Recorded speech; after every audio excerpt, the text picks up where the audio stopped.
sholat di tempat yang biasanya tidak ada air. Dan kalau sholat di tempat begini dengan tayamum, sholatnya sah dan tidak wajib qadha. Tapi walakin yusannu lahu qat'uha. Tapi kalau ya dianjurkan, disunahkan bagi dia memutus sholatnya, membatalkan sholatnya supaya sholat dengan wudu. Ya, kalau waktu masih cukup. Wah Ustaz, ini kita lagi sholat nih di tempat yang di padang pasir, tiba-tiba hujan gede, atau ada orang bawa air. Gimana Ustaz? Lanjutin sholatnya, sah kok sholatnya, nggak masalah. Karena sholatnya tidak wajib diqadha. Ya, tapi sunnahnya ente batalin, ente wudu, ente sholat dengan air dengan wudu tadi. Nah, kalau waktunya masih luas, masih panjang. Kalau waktunya udah mepet, dalam hati, kalau gua batalin, nanti udah masuk asar nih. Ya, nggak sempat gua sholat zuhur, nggak usah dibatalin, lanjutin sholatnya. Jelas kira-kira nih? Jelas ya? Taib, kemudian wal murad bil mahal alladhi yanduru aw yaghlubu fihi faqdul ma aw istawa al amran mahallut tayammum inda Ibnu Hajar wa mahallus shalah inda Ramli. Ya. Ini ulama juga khilaf lagi. Yang dimaksud tempat yang biasanya enggak ada air, tempat tayamumnya atau tempat wudunya. Ulama ada sebagian Ibnu Hajar mengatakan tempat tayamumnya. Ya.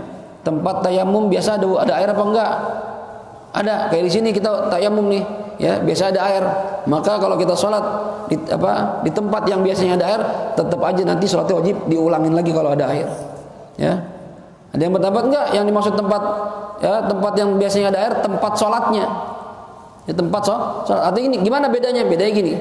Ya, menurut dua pendapat ini. Kalau seandainya kita pendapat yang pertama, yang dimaksud tempat ini adalah tempat tayamum, maka kalau kita tayamum di tempat yang biasanya ada air. Kita nih tayamum di sini, di kampung kita biasa ada air, karena air sekarang nggak ada. Terus kita pergi jalan ke padang pasir, di padang pasir kita sholat, maka tetap aja sholatnya diqadha. Kata pendapat pertama, kenapa? Kan ente tayamumnya di tempat yang biasanya ada air. Gitu. Ini pendapat pertama. Kalau pendapat kedua nggak ngaruh, yang penting tempat sholatnya. Kita tayamum di sini, di tempat yang biasanya ada air. Sholatnya di padang pasir yang biasanya nggak ada air, ini nggak wajib ngulangin sholat. Karena tempat sholatnya biasanya nggak ada air, walaupun tayamumnya di tempat yang tidak biasanya ada air. Paham kira-kira ya? Ini ulama gitu, khilaf. Nanti kalau kita ngaji fikih kitab-kitab gede, khilaf lebih banyak lagi. Si A bilang begini, B bilang begini, C bilang begini, dan masing-masing dengan dalil-dalilnya. Nah, hebatnya fikih, indahnya fikih itu dengan banyaknya pendapat para ulama dengan dalil-dalil mereka, ya, maka kita jadi ada pilihan, option.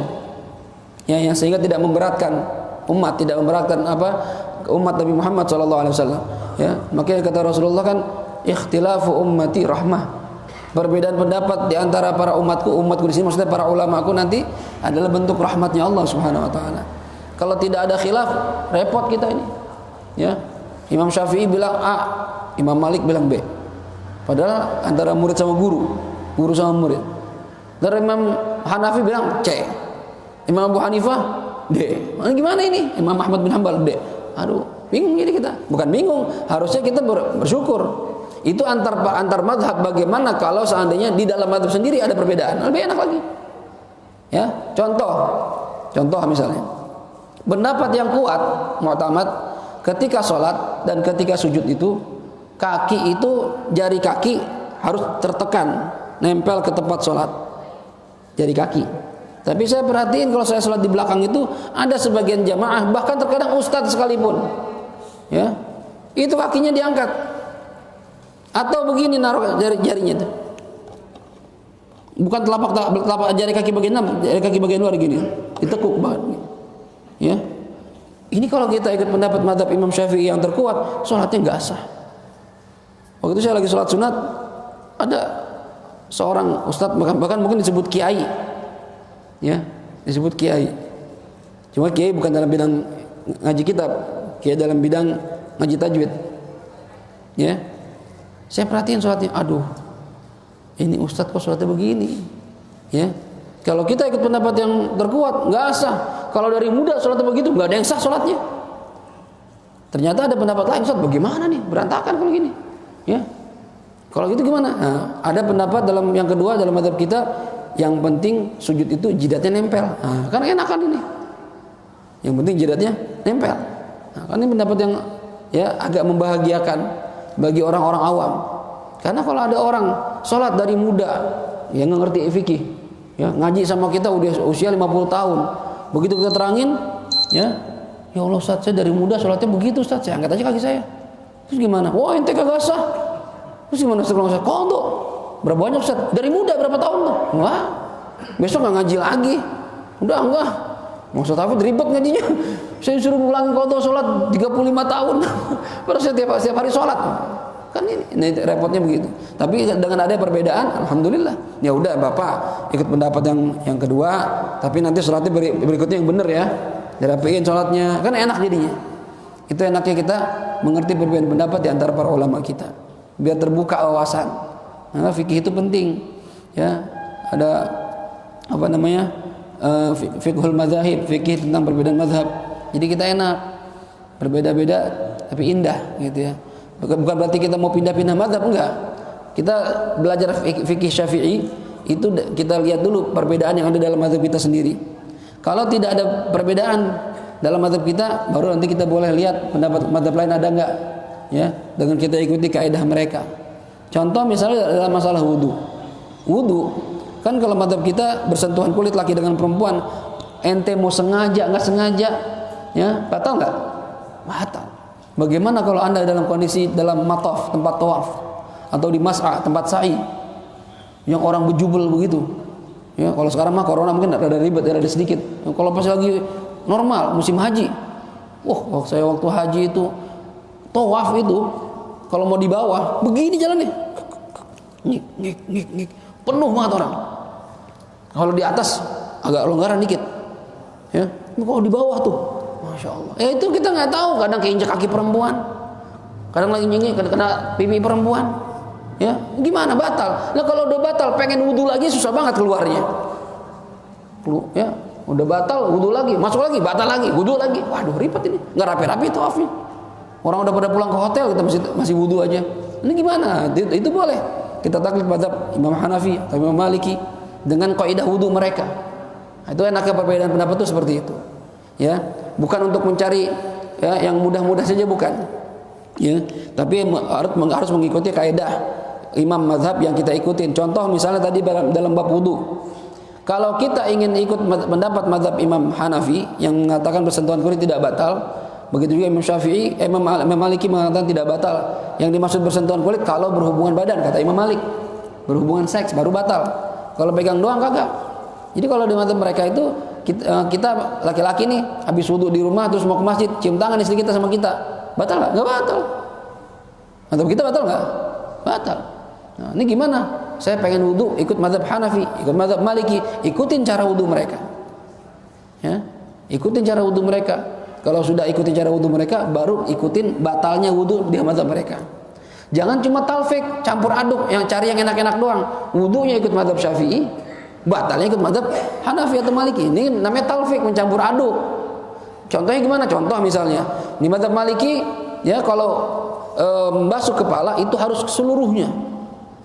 Nggak boleh cimik doang itu. Itu kan begini udah sah. Yang penting ada yang kena. Ya, dia enggak, harus semuanya. Seluruh kepala. Ya. Kalau mazhab Hanafi minimal 1/4 kepala. Ente wudunya pakai Syafi'i. Begitu batal ikut Hanafi, ikut Maliki. Ini enggak sah. Ya. Kenapa enggak sah? Karena kata Imam Abu Hanifah atau Imam Malik, wudu lu belum sah. Ya, wudu apaan gitu kata mereka. Ya. Ya, jadi mau ikut batalnya mereka, wudunya mereka bagi mata mereka belum sah wudunya. Jadi metalfek, mencampur aduk. Ya, makanya kita perlu belajar ya sedikit demi sedikit perbedaan di antara para ulama. Ini fikih itu luar biasa pentingnya. Ya. Ustaz, itu semua ada dalilnya. Ada, ulama tuh punya dalil dari Quran dan hadis. Ya, bukan berarti pemahaman ulama itu atas logika mereka doang, enggak, itu punya dalil. Ya, cuma ulama-ulama mutakhirin mengarang kitab-kitab mereka itu membuang dalilnya, artinya tidak mencantumkan dalil supaya apa? Supaya tidak terlalu panjang kajiannya. Ini ntar kalau kitab-kitab itu baru ntar ada dalil ini. Kenapa wudu rukunnya ada 6? Ini dalilnya. Kenapa sholat rukunnya ada yang bilang 13, dalilnya ini. Ada yang bilang 17, dalilnya ini. Ada yang bilang 18, dalilnya ini. Dengan dalilnya itu di kitab-kitab gede. Jadi kita jangan berpikiran ini ulama ngarang ya, bukan ngarang pikiran doang, dia ada dalilnya. Nah kita yang orang awam ya, apalagi pemula kayak kita nih, ya belajar aja dulu. Nanti ada waktunya kitab-kitab besar kita belajar dalil. Ya, karena kalau kita dipaksa untuk cari dalil semuanya, ya ribet kita ini. Ya, ribet, masya Allah.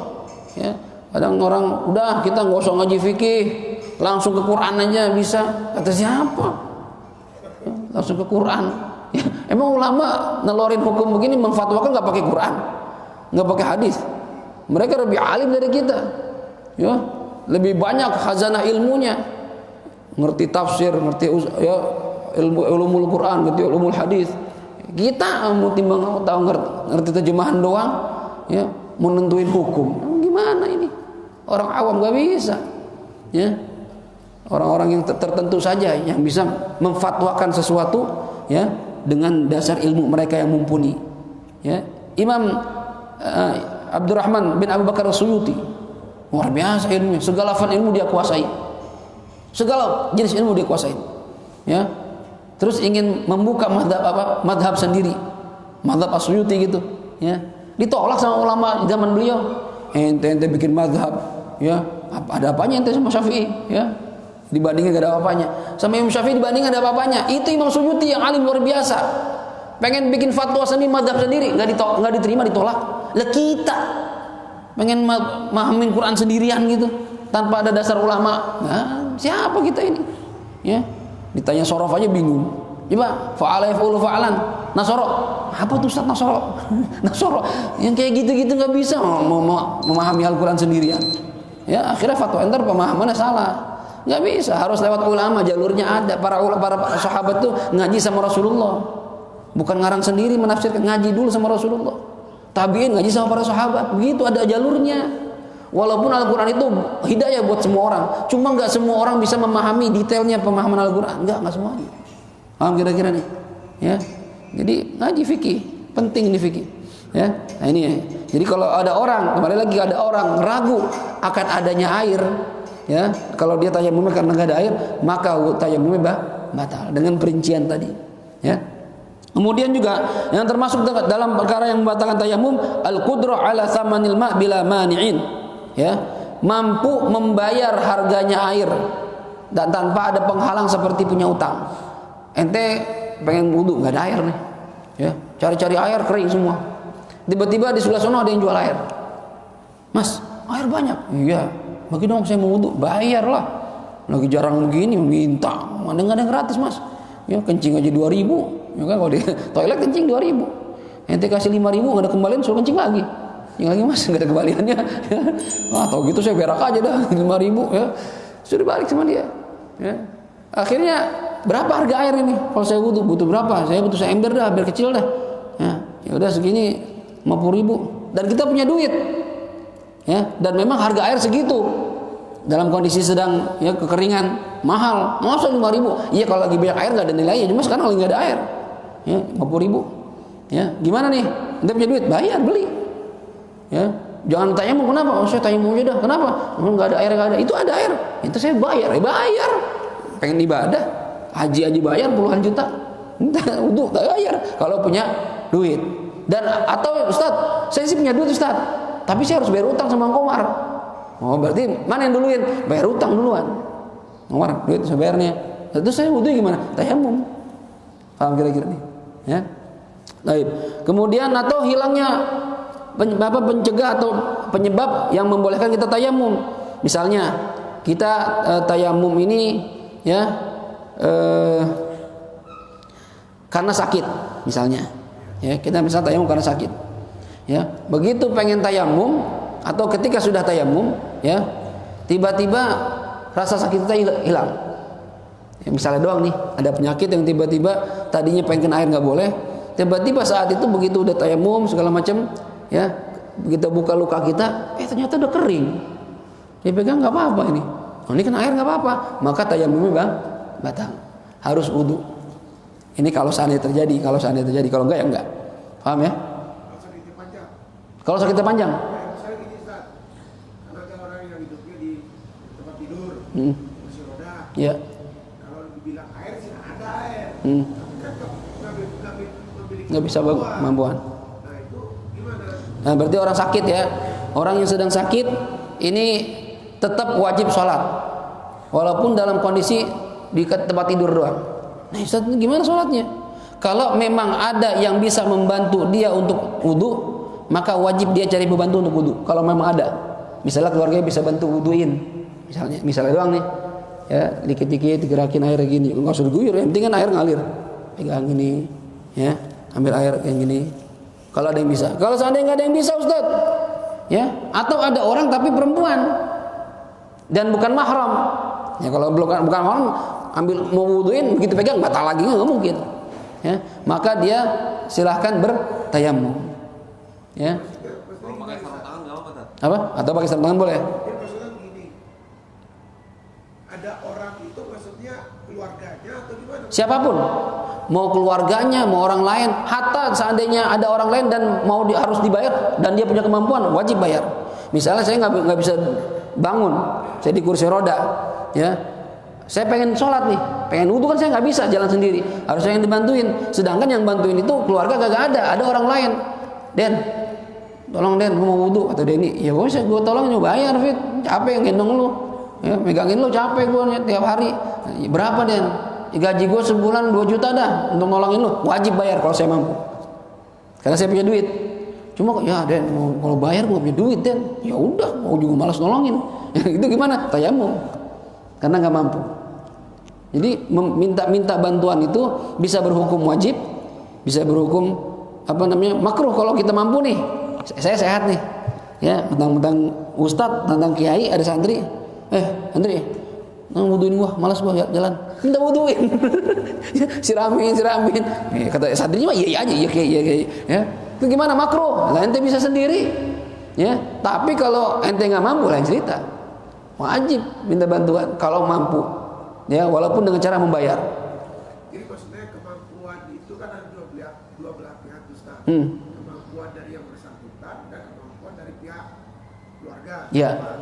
Karena kan ini di rumah nih misalnya, kan kewajiban keluarga kalau misalnya ada orang tua wudu kan harusnya dibantu. Bantu, ya. Tapi ini kan 5 waktu.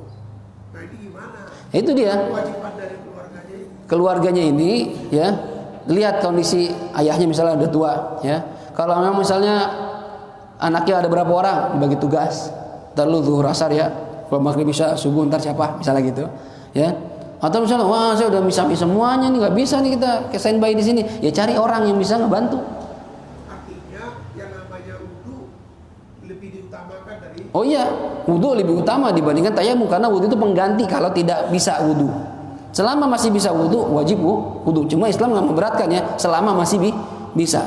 Kalau nggak bisa, kata anak-anaknya saya juga nggak bisa standby di rumah, karena kan saya udah punya keluarga, saya kerja, saya juga sama. Ini gimana? Sedangkan kata bapak saya, gue nggak bisa bantuin wudu. Ya udah, kalau nggak ada yang bisa bantuin, nggak mampu bayar orang, maka silahkan bertayamum, gitu aja. Ya, jelas kira-kira. Masalahnya rumah sakit di Indonesia itu nggak menyiapkan debu. Itu masalahnya. Kalau di Tarim itu dia nyiapin tuh wadah, isinya debu.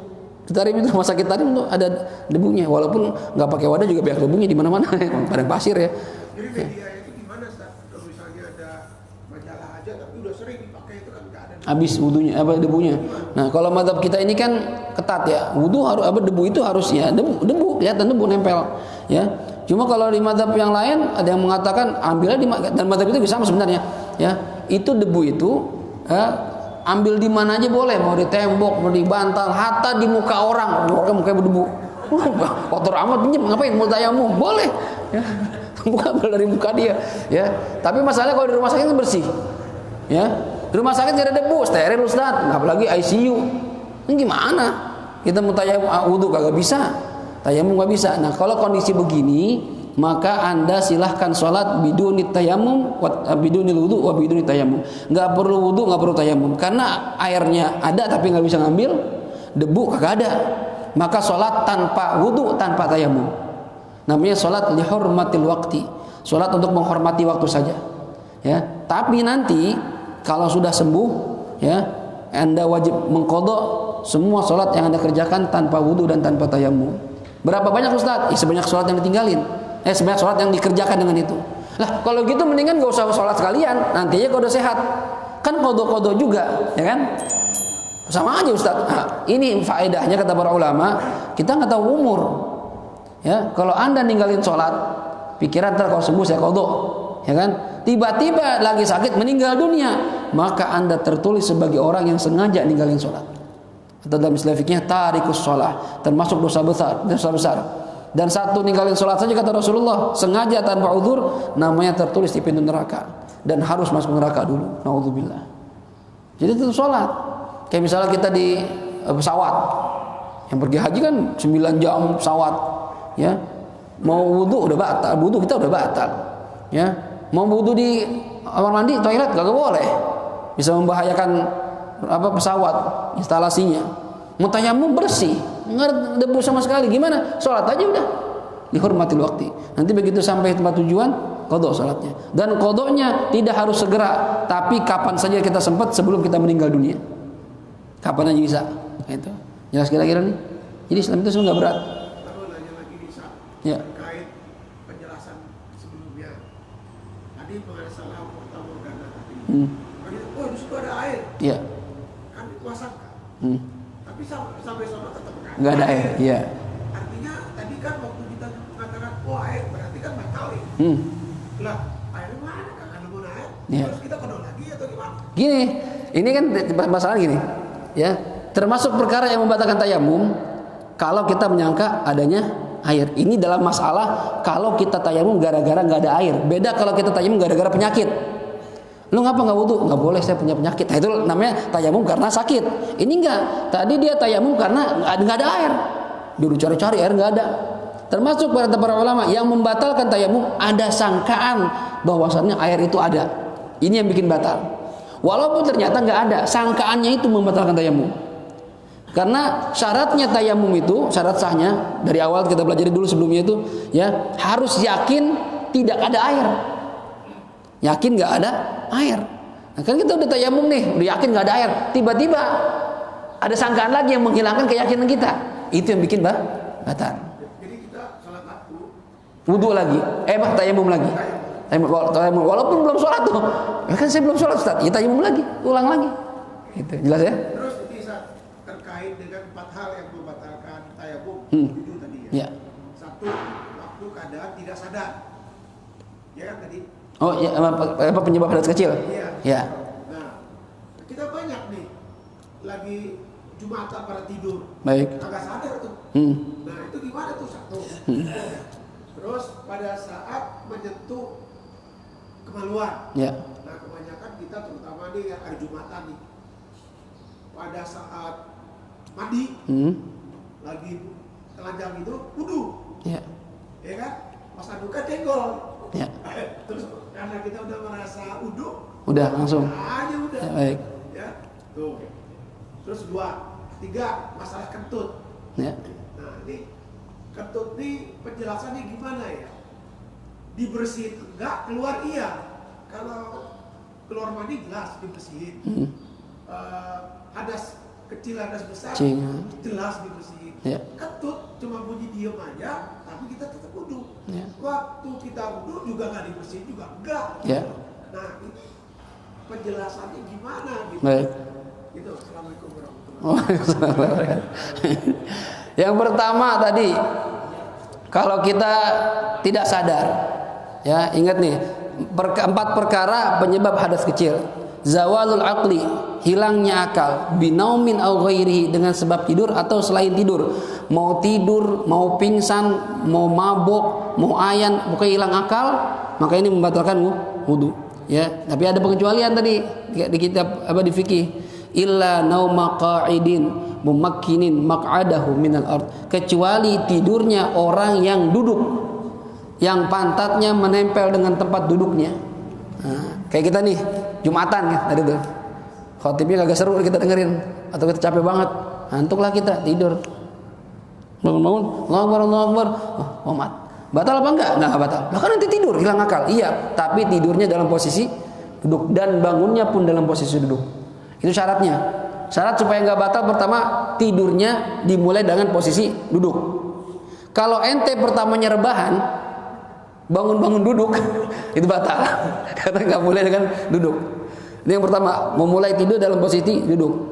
Bahkan dalam riwayat itu sahabat sampai jidatnya nempel ke tanah, saking capeknya pulang perang. Ya, dengar khutbah tidur.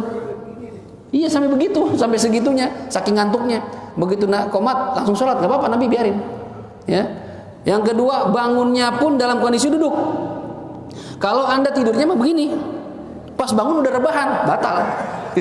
Kan orang nggak sadar, tuh jatuh gubrak tidur. Ya, ini batal nih. Ya. Yang ketiga, tidak ada jarak antara pantat kita dengan tempat duduk. Duduk begini atau duduk di kursi, kan nempel antara pantat sama kursi. Ya. Kalau Anda tidurnya jongkok, ya, dengerin khutbah jongkok. Ngapain lo? Pantat lagi bisulan. Ya, jongkok dengar khutbah, tidur.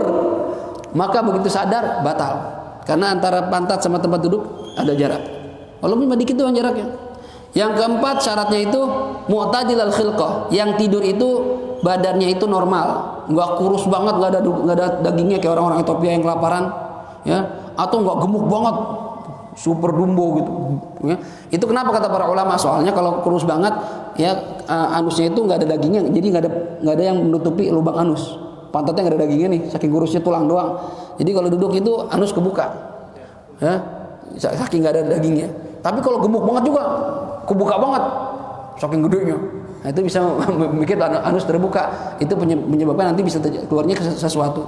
Syarat berikutnya, tidak ada orang adil yang memberitahu kalau bahwasannya ada sesuatu yang keluar dari kemaluan kita. Misalnya kita tidur begini, udah benar tidurnya, bangunnya pun begini. Pas qomat kita bangun. Fit, bangun Fit, bangun. Qomat ya? Iya. Ya, langsung sholat dah. Katanya Pepen, Fit, udah dulu. Mau ngapa? Kan gua tidur dulu. Iya, duduk sih duduk. Dia kentut. Itu siapa? Ini kayaknya dia. Iya, kentut, bau lagi. Ada yang ngabarin orang yang benar, bukan tukang bohong. Maka Anda wajib wudu lagi. Berarti batal. Itu syaratnya. Jadi kalau seandainya tidurnya pun nggak masalah, dalam hatta dari mulai takbir mulai khutbah sampai akhir khutbah. Khutbah kedua tidur aja isinya. Ya. Sah, sah. Enggak apa-apa, enggak perlu wudu lagi, langsungnya sholat. Tapi masalah kalau satu masjid tidur semua. Karena syaratnya sah khutbah itu harus didengarkan oleh 40 orang. 40 orang mustautinin, penduduk asli, yang laki-laki, yang merdeka gitu ya. Ini kalau seandainya masih tidur semua, khutbah kagak sah. Atau misalnya yang tidur 39, yang satu bangun, atau kebalikan, yang bangun 39, satu tidur, maka batal khutbah gara-gara dia. Bangunin tuh orang, bangun, dengar khutbah. Ya. Dan khutbah itu wajib didengar rukunnya saja. Hamdalah, sholawat, ya, wasiat. Kemudian baca ayat, doa. Isi khutbah nggak didengarin itu nggak masalah. Yang penting rukunnya kedengaran. Jelas kira-kira. Jadi kalau kita ngantuk banget nih dan kita mustautinin penduduknya kagak banyak, maka minimal begitu habis wasiat baru tidur. Tapi repot ntar pas lagi baca ayat. Kan kalau tidur kan bablas biasanya. Ya, tapi yang lebih bagus lagi khutbah jangan tidur. Ya, ente dengar khutbah tidurlah. Ente niat Jumatan itu selain buat sholat, dapetin ilmu dari khotib per minggu, setiap minggu sekali.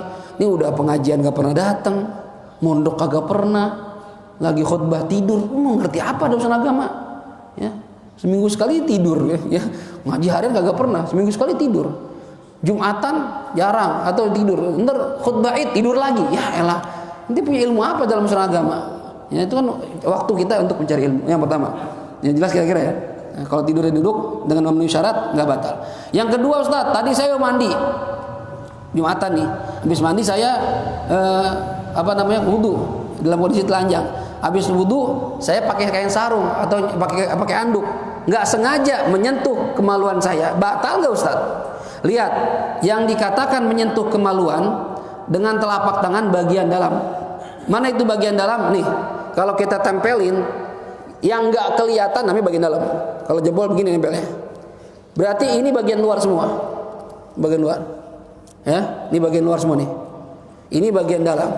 Kalau kita pakai anduk, kesentuhnya di bagian luar, misalnya kena sininya, ya, kena sini, nggak apa-apa, nggak batal. Cuma kalau nyentuh bagian dalamnya, maka batal. Bagian apa Ustaz yang membatalkan? Ya, yang disentuh batal. Kalau laki-laki, batang kemaluannya, ya, batang kemaluan. Artinya bolanya kalau kita sentuh, bahkan kita remes-remes juga nggak batal. Ya, karena tidak membatalkan. atau tempat tumbuh rambut, ya, tempat tumbuh rambut kemaluan, kita garuk-garuk, ya, nggak batal selama nggak kena batang kemaluan, ya. Dan bagi itu kalau laki-laki, kalau perempuan ya vaginanya, ya kemaluannya itu bagian luar disentuh batal. Kalau kemaluan belakang yang membatalkan cuma lubang anus, ya, tempat keluar kotoran. Adapun pantat kita pegang-pegang, kita garuk-garuk nggak batal. Ya, itu kalau jadi lihat dulu ente nyentuhnya tadi kenapaan. Kalau yakin kena telapak tangan bagian dalam dan kena batang kemaluan, maka batal wudunya, wajib wudu lagi. Makanya kalau gatal itu atau misalnya pengen nyentuh, jangan dengan telapak tangan bagian dalam, bagian luar aja. Ya. Soalnya gatal, Ustaz, saya gatal nih mau ngaruk gimana? Jangan begini garuknya kan batal begini. Ya, gini aja. Gitu. Ya, enggak batal. Atau pakai kuku kalau kukunya panjang, karena kuku dengan kulit tidak membatalkan. Kukunya panjang. Enggak apa-apa. Atau pakai lidi. Atau pakai garukan yang buat itu tuh yang di belakang tuh. Saya kalau garuk punggung kagak capek pakai itu. Nah, itu ya. Jadi kalau lihat dulu kena nggak bagian telapak tangan bagian dalam, ya. Atau pakai telapak tangan, pakai telapak kaki nggak batal juga. Garuk pakai telapak kaki nggak batal, walaupun telapak kaki bagian dalam. Garuk begini nggak batal. Cuma kayak nggak pas aja gitu, ya. Jelas nih ya. Yang kedua tadi. Yang ketiga tadi masalah apa terakhir? Kentut. Kentut itu ya begini, hukum istinja, cebok, masih kita cebok, itu ada yang wajib. Kapan yang wajib? Istinja itu wajib, cebok wajib kalau yang keluar itu sesuatu yang basah, najis dan basah. Ya, sesuatu yang basah keluar dari kemaluan kita, kencing, pup, ya, tai kan basah tuh, ya. Itu wajib dicebok. Ya. Wajib dicebok. Kalau nggak dicebok, maka najisnya masih ada, kita pakai sholatnya nggak sah. Ya. Akan tetapi kalau seandainya yang keluar itu sesuatu yang kering, ya, sesuatu yang kering nggak ada basahnya sama sekali, buang air keluar gundu, misalnya dia dalam gundu, ya, dan gundunya itu kering, nggak ada ininya sama sekali, ya, nggak ada basah-basahnya sama sekali, ini sunnah, ya. Sunnah tayamumnya, ya, sunnah tayamumnya. Yang ketiga, kalau seandainya yang keluar itu berupa angin, nah, kalau berupa angin ini makruh tayamumnya, ya, makruh. Jadi kalau kita kentut nggak sunnah cebok. Kenapa kata para ulama? Karena kalau sesuatu yang angin keluar ente cebok, ini akan menimbulkan penyakit was-wasah, ya, was-was. Jadi ntar kentut dikit, cebok takut keluar, cebok takut keluar. Itu jadi bikin was-was. Nggak bagus itu. Jadi kalau kentut aja, nggak usah dicebok, karena tidak ada benda yang keluar, cuma angin doang. Ya paling bau gitu doang. Ya. Kadang baunya lebih mengalahkan lainnya. Ya, itu nggak apa-apa, nggak masalah. Ini segala jenis kentut, karena dalam bahasa Arab itu kentut sebutannya beda-beda. Nggak tahu kalau di kita kentut satu macam ya. Kalau di Betawi itu ada istilahnya pos. Pos itu kentut yang nggak ada suaranya. Pss, itu nama pos. Dalam bahasa Arab ternyata ada namanya, itu namanya fusa, ya, fusa itu, ya itu, pss, ya. Cuma ada kentut yang bersuara tapi pelan, ditahan, itu faswah, ya, ada suara kecil, ya. Tapi ada kentut yang brumut, nah itu nama bahasa Arabnya durot. Segala jenis kentut kalau keluar maka wudu kita batal. Ya, dan tidak sunnah untuk cebok. Tidak sunnah untuk cebok. Ya, kalau ente cebok hukumnya makruh. Jelas kira-kira nih? Hukum makruh. Nah, ini juga yang perlu kita perhatikan, kadang kita ini ragu-ragu, apalagi orang yang kebelat kentut tahan-tahan. Itu kadang keluarganya itu ragu. Makanya kalau kentut aja. Saat saya lagi sholat, kentut aja. Enggak apa-apa, enggak dosa. Batal sholatnya. Iya, wudu lagi. Ya, daripada ente sholat jadi nggak khusyuk kentut,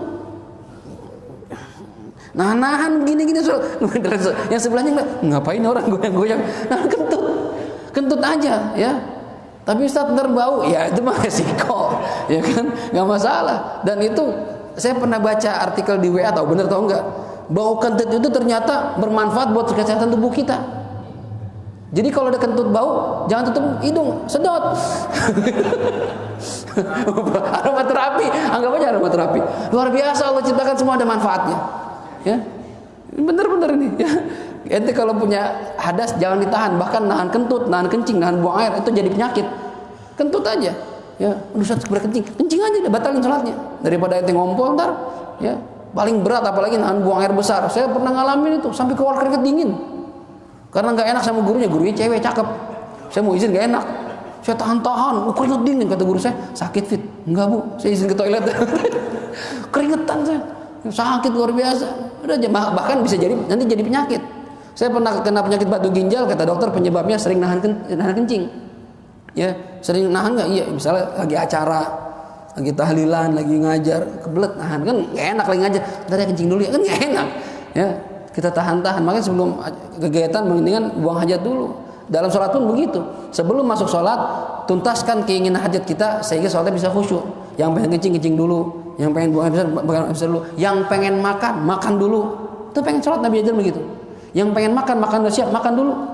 Bahkan kata para ulama, yang pengen kumpul sama bini, masih pengen komat, bini seksi banget. Aduh, jadi pengen nih, kumpul dulu. Ntar nggak keburu Ustaz, ya udah nggak apa-apa kalau nggak keburu.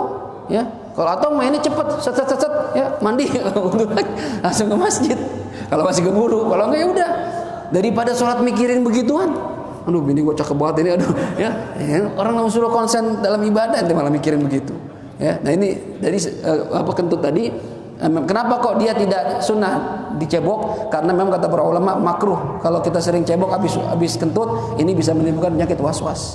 Beda kalau yang keluar itu basah, nah, itu hukum wajib jadi basuh. Jelas? Ya, satu lagi kadang-kadang nih saya suka lihat nih. Satu lagi. Bayar. Ngiler. Nah, tidur ngiler. Gimana tuh wudunya? Ya, lagi tidur ngiler, duduk berarti tidurnya duduk nih ya. Ya, kalau tidurnya rebahan udah pasti batal karena tidurnya rebahan. Tapi ini tidur duduk ngiler Ustaz. Ya. Ini hukum iler ya. Keluar apa namanya cairan yang keluar dari mulut kita hukumnya berbeda-beda ya. Kalau dia baunya bau ludah. Ludah kan baunya ya gitu doang bau ludah ya. Ini tidak membatalkan wudu karena keluar iler atau keluar ludah itu nggak batalin wudu. Mau lagi tidur kayak atau lagi nggak tidur nggak batalkan. Cuma yang jadi masalah najis atau tidak. Kalau yang keluar itu hanya ludah biasa yang berasal dari bagian apa mulut, dalam mulut ya, kayak ludah kita keluar. Nah ini ya bedanya apa Ustaz? Kalau ludah baunya tidak amis. Kita cium, oh enggak amis. Berarti ludah biasa. Ini tidak tidak najis. Maka boleh langsung sholat. Cuma kalau yang keluar itu apa namanya iler ya dari dalam badan kita. Kata para ulama cirinya iler itu baunya amis. Ya kalau bangun tidur tuh ya bau amis nih berarti iler tuh. Nah iler seperti ini hukumnya najis karena berasal dari bagian dalam tubuh sama seperti orang muntah baunya amis. Nah ini kalau kena di pipi kita berarti pipi kita ada najis. Kalau kena baju kita, berarti baju kita kena najis. Maka kalau pengen sholat wajib dibasuh dulu pipinya sama bajunya, sama tangannya, ya. Gak ada kita bisa ngiler gini, gak ada dimasukin lagi. Takut kebuang-buang. Ya, najis tuh jangan dimasukin, najis keluarin. Ya, kalau najis keluarin jangan dimasukin. Nah itu kalau ilernya bau amis berarti itu najis. Maka dia wajib tidak batal wudunya, cuma wajib membasuh najisnya. Karena sholat membawa yang najis tidak sah. Tapi wudunya tetap sah. Nah, kira-kira ya. Gitu. Jadi kalau ngiler lihat-lihat ya. Kalau kena karpet, hilangnya Najis karpetnya. Makanya kenapa kok ya? Ya, makanya kenapa kok ya dulu sahabat tidur di masjid ya. Ya kan di emperan masjid, ya, Ashabu Safwa, emperan masjid. Itu gimana? Iya, nggak apa-apa tidur di masjid boleh-boleh aja. Cuma ente pernah tahu diri ya kalau tidur di masjid, jangan ngiler. Ya, atau ente pakai alas apa kek? Ini ente tidur di karpet. Langsung aja tidur gitu. Alasin dulu, pakai sarung kek, takutnya terkena najis di karpet. Dipakai sholat kan nggak bisa, bersihin dulu. Dibasuh dulu. Ribet ente. Ya. Karena sama pengurus, lu laundry sono, ya, bayar lagi kita gara-gara tidur kak. Ya, jadi kalau ente mau tidur di bawah karpet masjid, kalau di ubin mah mungkin gampang, tinggal usap disiram dikit udah selesai. Kalau karpet kan harus diguyur dulu, diangkat, repot. Ya, itu jadi najis. Ya. Jelas Ben ya. Jadi gimana Pak Haji? Tandangin. Mengenai masa Ustaz dalam konteks kekinian, dalam konteks hari ini, apakah memungkinkan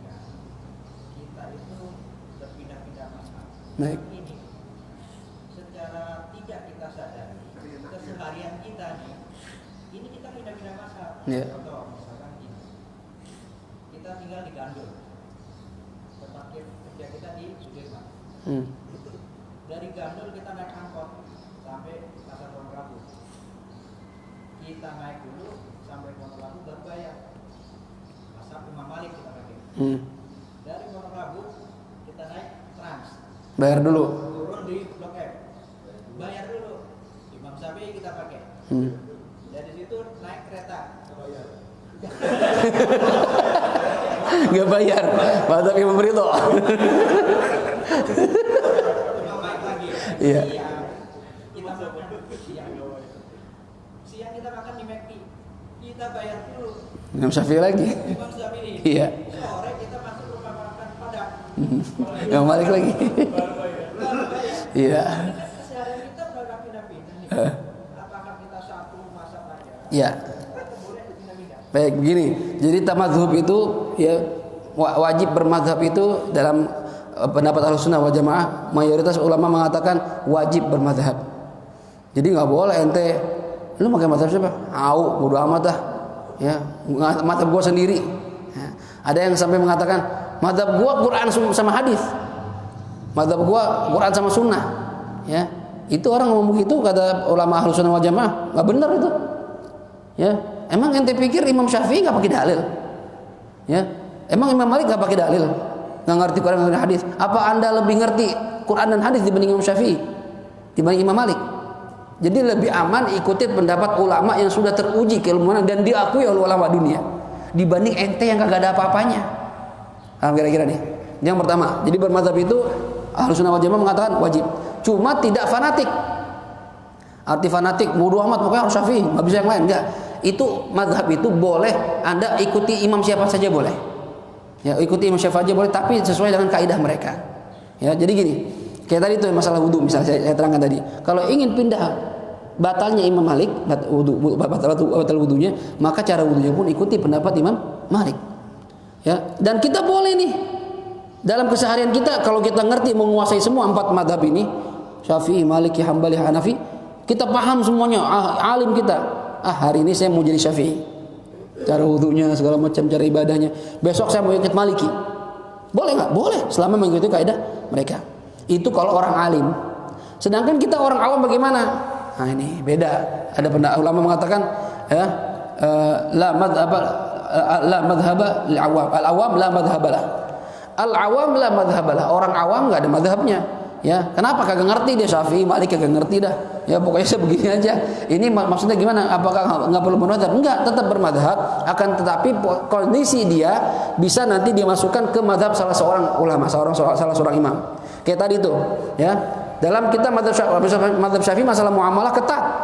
Contohnya tadi, kalau sesuatu itu nggak boleh tuh, ya kita kerjain dulu baru bayar, nggak boleh.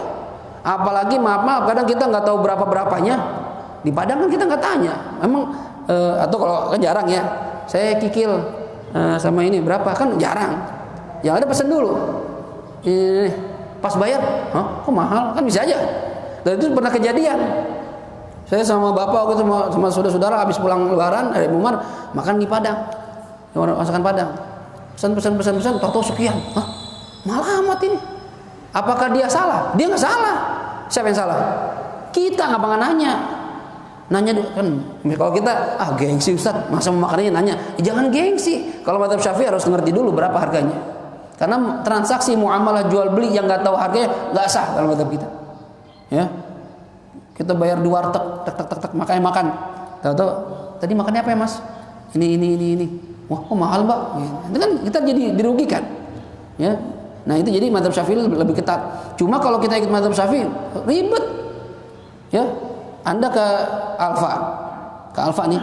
Mazhab Syafi'i itu kalau jual beli harus ada ijab qabul.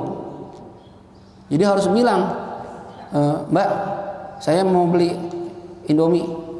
Ya. Es krim, minyak goreng, sebutin tuh sekian.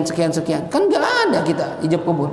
Saya beli Indomie es krim dengan harga sekian dibayar tunai, saya terima, kan nggak ada yang begitu. Itu nikah paling begitu. Ya, cuma kalau kita ikut mazhab kita berat Ustaz. Ya, coba aja ente masuk Alfa. Kalau mungkin kalau warung tradisional iya. Berapa nih? Minyak berapa? 10.000. Saya beli dah. Ya, itu kan ada tuh. Tapi kalau di Alfa kagak ada ngomong. Kita cuma bawa kantong bawa keranjang, apalagi di hari-hari di lote, bawa keranjang, bawa troli, diam aja. Kita taruh brak brak brak. Yang bunyi mesin. Pip pip pip. Itu doang. Kadang kita sambil ngobrol nggak tahu harganya. Berapa Mbak? Itu kan sekian. Udah kita bayar, nggak ngomong saya beli ini dengan harga sekian, enggak. Bayar, mbaknya gak diem aja lagi. Ya, mau tanda tangan apa pin? Gitu normalnya. Pertanyaannya, mau tanda tangan apa pin Pak? Ya, kalau pakai kartu pin, udah pulang. Mazhab kita nggak sah itu jual beli. Kalau nggak sah berarti barang yang kita makan nggak halal itu. Nyorang. Duit yang diterima sama kasir nggak halal itu punya kita. Gimana? Berat. Nah, ya oleh karena itu dalam kondisi begini ya boleh saja selama ada ulama yang membolehkan walaupun di mazhab lain. Jualan kerupuk orang buta, kerupuk sama mazhab kita nggak sah itu. Kenapa? Dia bisa dibohongin. Ya, berapa Mas? Ini buta nih. Kerupuk satu berapa? 10.000. Kasih uang mainan. Nih ya. Dia mana tahu uang mainan. Tapi katanya tahu orang buta, tapi nggak tahu ya. Atau mirip-mirip uang asli. Kan nggak sah jual belinya dalam mazhab kita. Ya, kita sering kalau kecil nyuruh anak kita belanja di warung. Apalagi barang-barang sepele nih. Ya, gula habis. Masih kecil dulu kita masih kecil, belum banyak warung, ya. Wait, beli gula, sana. Masih kecil, masih SD, belum balik. Disuruh beli. Sah apa enggak jual beli anak kecil? Enggak sah. Anak-anak SD di sekolah, kita dulu masih kecil, beli cilok. Ya. Kita masih kecil, yang dagang udah gede, tapi kita masih kecil. Ya, jajan, enggak sah. Mazhab kita. Ya, tapi mazhab lain mengatakan selama itu dianggap jual beli sah. Nah, ini ikut pendapat begitu. Nah, boleh enggak Ustaz kita pindah-pindah mazhab dalam kondisi yang tidak memungkinkan kalau pakai mazhab Imam Syafi'i diperbolehkan kita pindah. Ya, cuma kata para ulama selama di mazhab kita ada pendapat yang membolehkan walaupun lemah, lebih baik kita pakai pendapat itu dulu. Ini bagi orang yang alim. Kalau orang awam ya udah, orang awam selama ada ulama yang membolehkan enggak apa-apa. Gitu. Ini memudahkan jadinya. Ya, bukan berarti dia pindah-pindah mazhab, emang kagak ngerti mazhab. Kadang ada orang, saya mazhabnya apa Ustaz? Kagak ngerti. Ya, karena nggak pernah ngaji. Nah, banyakan kita orang awam, orang Indonesia karena tidak terbiasa ngaji dari kecil. Ya, kadang kita ngerti agama baru-baru aja pas ada taklim, baru ngikut. Dulu nggak pernah ngaji. Ya, saya nggak ngerti Ustaz, ini wajib, ini sunnah, ini makruh, nggak ngerti. Pokoknya sholat begitu aja dah. Ya, saya taunya baca Fatihah, baca surah, baca Sami Allahu liman hamidah, wajib udah pakai sholat begitu. Ternyata dalam fikih kan enggak. Ini gimana? Orang awam ya udah, la madhabalah, biarin. Selama ada ulama yang membolehkan, silahkan. Kayak tadi tuh prakteknya Pak Jino Khalid, saya dari ini naik angkot, naik dulu baru bayar, mazhab Malik. Ya, begitu naik Jaklingko, ya bayar dulu baru naik, itu mazhab Syafi'i. Boleh, silahkan. Selama ada ulama yang membolehkan, bukan berarti pindah-pindah mazhab. Ya, kalau orang awam, cuma kalau kita orang yang berilmu, ketika mengerjakan sesuatu, wah ini bukan mazhab saya nih, saya niatin mazhab Imam Malik. Ya, ikut pendapat mereka dengan mengerti kaidahnya. Orang berilmu, kalau kayak kita mah, ya udah, selama ada ulama, walaupun beda mazhab yang membolehkan, silahkan. Jelas kira-kira ya. Khususnya dalam masalah muamalah Imam Syafi'i ketat luar biasa, ketat. Masalah pernikahan kita rukun nikah ada 5, mazhab Malik cuma ada 4, mazhab Hanafi ada 4. Ya, kalau mazhab Malik nggak perlu adanya saksi. Ya, akad kita sama bapaknya, jab kabul, mahar, selesai. Ya, tapi dia dapat disunahkan mengumumkan, walaupun nggak ada wali, tapi dia umumkan di khalayak ramai. Tapi kalau Imam Abu Hanifah nggak perlu wali, yang penting ada 2 saksi. Nih enak buat orang anak muda ya. Bapaknya nggak setuju, ya kita ngerti ilmu. Dek, gimana? Masih nggak setuju bang? Katanya bang miskin, saya mau jodohin orang, tenang deh, ikut abang. Cari saksi, apain bang? Kita nikah. Emang sah? Mazhab Hanafi. Sah saja. Orang alim, ya orang alim kan bisa ngakal-ngakalin hukum, ngerti ilmunya caranya. Kalau orang bego kan orang bodoh ya udah nggak boleh gitu aja. Cuma orang alim penting ada mazhab lain bolehin. Udah tanduknya keluar tuh. Wah ini boleh nih. Ya walaupun sah, cuma kan nggak gitu caranya, gitu ya. Jadi gitu Pak Haji. Jadi dalam kondisi keseharian boleh ya selama ada ulama yang membolehkan. Nah itu, tapi kan orang nggak mungkin, ini saya mazhab apa ya? Ini pendapat siapa ya? Jarang orang nanya gitu. Cuma dalam konteks secara global ya, bahwasannya para awam ini orang-orang seperti kita, kata para ulama, la madhabalah, enggak ada madhab, artinya enggak ada madhab ini bukan berarti enggak bermadhab, bukan. Selama ada ulama yang membolehkan ya udah dibiarkan. Kayak tadi sholat yang kakinya begini tuh ketika sujud. Ya kalau kita ikut pendapat terkuat, enggak sah semua sholatnya. Cuma kalau dia mau ngaji kita gituin, enggak mau ngaji lagi, ya udah dah. Ya ada yang membolehkan, tapi besok-besok jangan begitu lagi. Gitu. Saya dulu pernah pertanyaan ibu-ibu tuh, nenek-nenek, ya, Ustaz, kalau wudu niatnya di mana, Ustaz? Pas kapan? Saya bilang pas lagi basuh muka, Bu. Itu wudu. Wah, saya kagak niat. Terus ibu niatnya kapan? Pas basuh tangan. Waduh. Ini gimana ini? Ya. Mazhab Syafi'i kagak sah. Ibu dari kapan wudu begitu? Dari muda. Waduh, kacau. Ya. Berarti puluhan tahun wudunya enggak sah. Kalau mazhab kita, ya. Ya kemungkinan di mazhab lain ada yang mengatakan niatnya nggak wajib. Ya kalau ada yang mengatakan begitu ya udah ikutin mazhab lain nggak apa-apa. Karena kalau kita suruh dia ngulangin lagi, udah nenek-nenek jalan aja susah, suruh qadha 50 tahun sholatnya. Terus Ustaz saya nggak mau ngaji dah. Akhirnya nggak mau ngaji ujung-ujungnya. Ya itu ya, bisa fleksibel. Itu yang kata Rasulullah, ikhtilafu ummati rahmah. Ada perbedaan pendapat di antara ulamaku, di antara umatku, itu merupakan bentuk kasih sayangnya Allah Subhanahu wa taala. Gitu. Wallahu a'lam. Jelas kira-kira. Ada lagi cukup? Ya.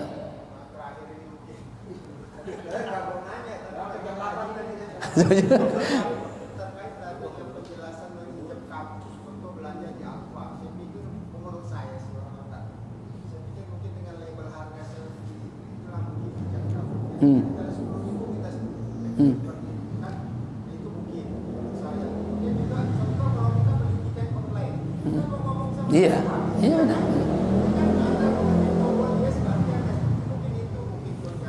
Baik, baik. Ya, memang kalau logika kita begitu ya. Kita lihat harga, udah bayar gitu. Cuma dalam mazhab Syafi'i yang namanya ijab qabul, nutqan, ngomong, ya, nggak sah kalau pernikahan ijab qabul akad nih. Dari awal udah sepakat nih, maharnya misalnya 1 juta, dan udah sepakat saya mau nikahin. Salaman aja ya yang tadi. Oh iya nggak sah itu. Kan padahal udah paham sebenarnya kan ya, pokoknya ini mahar 1 juta ya, gue nikahin sama anak lu ya, oke. Daripada ntar tegang ngomong depan orang banyak, udah salaman aja, udah gitu. Ngapain yang tadi kita ngomongin? Oh iya siap, nggak sah itu mazhab kita. Harus ngomong ya, angkahtuka wa zawwajtuka binti fulana binti ya bimahna kadza wa kadza halan. Itu harus ngomong dan harus ada saksi yang dengar. Nah, itu kalau kita pakai ijab qabul model begitu nggak sah. Tapi ada pendapat mazhab lain ya yang mengatakan ma yu'addu lahu 'aqdan fahu 'aqd ya. Ya ma yu'addu lahu bai'un fahuwa bai'. Segala sesuatu yang menurut orang banyak itu dianggap jual beli, ya udah jual beli. Ada pendapat begitu mazhab lain. Nah, itu bisa kita pakai. Ya Ustaz, yang namanya zaman sekarang mana ada yang begitu, ya udah sekian bayar. Nah, itu menurut mazhab lain udah jual beli. Yang repot lagi coba jual beli pakai mesin. Ente pernah beli minuman pakai mesin? Mana ijab qabulnya itu? Kan mesin. Cuma kita lihat Coca-Cola sekian, Aqua sekian. Masukin duit. Mana kalau lebih kagak ada kembalinya lagi. Harus duit pas. Waduh, nyisa 2.000 sayang nih. Akhirnya kita beli lagi yang lain, tambahin dulu, ya. Kita beli, pencet. Gletit. Keluar dia. Glek. Minum. Itu kalau mazhab Syafi'i kagak sah. Mana ijab qabulnya? Ya, kan mesin kagak ngomong, bukan manusia. Kalau online mungkin kita masih bisa ngomong sama yang operatornya. Saya mau beli handphone nih berapa harganya, masih bisa ngomong, itu masih oke lah. Ya, walaupun belinya ntar akadnya akad salam, artinya cuma kita lihat ininya doang, perinciannya doang, barangnya begini. Itu namanya akad salam. Ya, kita pesan, kita bayar, dikirim, sah. Itu sah akad salam online.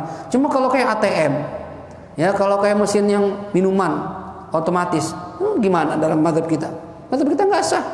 Ya, itu ya, jadi enaknya itu ada pendapat di luar mazhab kita yang membolehkan, atau ulama-ulama baru yang membolehkan dengan dalil mereka, dengan fatwa mereka, dengan dalilnya, yaitu kita boleh pakai.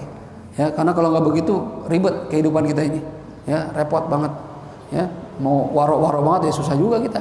Ente mau waro bagaimana? Duit yang kita pegang, duit kita nih, ya, duit yang kita pegang itu pun udah keluar dari bank. Bank udah berkutat sama riba. Jadi Kata Habib Hasan itu kalau yang rezeki yang benar-benar halal itu ente minum air yang turun dari langit, air hujan pakai tangan. Nadangin pakai tangan tuh yakin halalnya. Yakin halalnya. Cuma kalau ente nadanginnya pakai gayung, gayungnya yang punya Cina. Yang produksi. Cina modalnya dari bank, riba juga itu. Enggak ada yang 100% warok kayak orang dulu tuh enggak ada. Ya. Ini benar-benar itu ente mau minum air hujan nadangin. Tangan ente, ayat dari Allah itu halal pasti itu. Tapi yang lain-lainnya nggak ada. Jadi tapi kita berusaha sebisa mungkin apa yang kita kerjakan sesuai sama syariat. Walaupun bukan di mazhab kita, cuma ada mazhab yang membolehkan. Ya itu tugasnya para ulama yang menjelaskan itu. Ini boleh apa enggak, itu tugas ulama itu. Ya jelas kira-kira ya. Cukup ya? Cukup ya, kita tutup dengan Fatihah. Kita mohon kepada Allah Subhanahu Wa Taala mudah-mudahan apa yang kita pelajari Allah jadikan sebagai ilmu yang manfaat, dan mudah-mudahan Allah jaga diri kita dari mengerjakan sesuatu yang tidak sesuai sama syariat, dan kita mudah-mudahan bisa menghargai, menghormati para ulama-ulama kita dulu ya, dengan cara belajar ilmu-ilmu mereka, bukan pakai logika kita masing-masing yang enggak ada ilmunya, enggak ada dasarnya, dan kita berharap dengan dasar ilmu semua amalan kita benar dan diterima oleh Allah Subhanahu wa taala. Ala hadhihi niyyah wa likulli niyyatin salihah wa ila hadratin Nabi Muhammadin sallallahu alaihi wa alihi wasallam. Al-Fatihah. أعوذ بالله من الشيطان الرجيم. بسم الله الرحمن الرحيم. الحمد لله رب العالمين الرحمن الرحيم مالك يوم الدين إياك نعبد وإياك نستعين اهدنا الصراط المستقيم صراط الذين أنعمت عليهم غير المغضوب عليهم ولا الضالين آمين. بسم الله الرحمن الرحيم. الحمد لله رب العالمين. اللهم صل وسلم وبارك على سيدنا محمد وعلى آل سيدنا محمد. ربنا انفعنا بما علمتنا. رب علمنا الذي ينفعنا. رب فقهنا وفقه أهلنا وقرابات لنا في ديننا مع أهل القدر أنثى وذكر. رب وفقنا ووفقهم لما ترتضي قولا وفعلا كرما. وارزق الكل حلالا دائما وأخل أتقياء علما. نحظى بالخير ونكفى كل شر. ربنا أصلح لنا كل شؤون وأقر بالرضا منك العيون. واقض عنا ربنا كل الديون قبل أن تأتينا رسل المنون. واغفر واستر أنت أكرم من ستر. وصلاة الله تغشى المصطفى من إلى الحق دعانا والوفى بكتاب فيه للناس الشفاء. وعلى الآل الكرام الشرفاء وعلى الصحب المصابيح الغرر. اللهم اهدنا بهداك واجعلنا ممن يسارع في رضاك ولا تولنا وليا سواك ولا تجعلنا ممن خالف أمرك وعصاك. وحسبنا الله ونعم الوكيل نعم المولى ونعم النصير ولا حول ولا قوة إلا بالله العلي العظيم. وصلى الله على سيدنا محمد وعلى آله وصحبه وسلم والحمد لله رب العالمين. سبحانك اللهم وبحمدك أشهد أن لا إله إلا أنت أستغفرك وأتوب إليك والعفو منكم والسلام عليكم ورحمة الله وبركاته. صلى الله